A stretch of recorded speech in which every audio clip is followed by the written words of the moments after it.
अस्सलाम वालेकुम। आज मैं लाई हूँ आपके लिए बहुत ही स्पाइसी और मज़ेदार सी चिकन शाशलिक की रेसिपी, जिसके लिए हमें चाहिए होगा बोनलेस चिकन क्यूब्स में लहसुन अदरक का पेस्ट, क्रीम, नमक, दड़ा मिर्च, black pepper powder, chicken powder, white pepper powder, सिरका, सोया सॉस।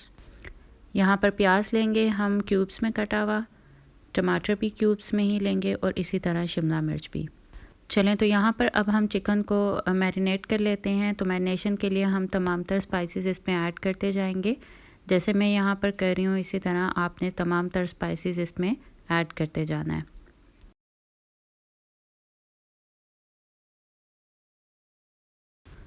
तो इसी तरह जब हम तमाम तर चीज़ें ऐड कर लेंगे तो उसके बाद हम एक स्पून से इसको अच्छी तरह से मिक्स करके 30 मिनट के लिए रख देंगे।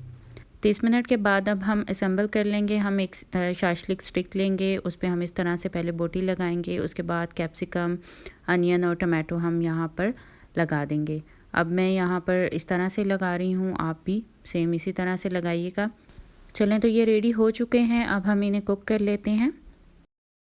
अब हम यहाँ पर एक पैन लेते हैं, पैन में हम ऑयल ऐड करेंगे, बिल्कुल थोड़ा सा ऑयल ऐड करेंगे। जब वो हल्का सा गर्म हो जाए तो फिर हम इसमें अपनी स्टिक्स को रख देंगे और तकरीबन 2 से 3 मिनट के बाद हम साइड को चेंज करते रहेंगे और इस तरह से एक ब्रश से हम इस पर ऑयलिंग भी करते रहेंगे ताकि ये अच्छी तरह से रेडी हो जाएं।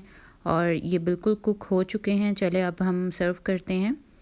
तो मैं यहाँ पर इनको फ्राइड राइस के साथ सर्व कर रही हूँ। आप इसको फ्राइड राइस से भी ले सकते हैं और केचप के साथ भी ले सकते हैं। ये बहुत ही मज़ेदार और स्पाइसी से बनते हैं। आपने हमारी इस रेसिपी को ज़रूर ट्राई करना है और कमेंट बॉक्स में कमेंट करके ज़रूर बताना है। और मेरे चैनल को लाइक, शेयर और सब्सक्राइब करना मत भूलिएगा। Thank you.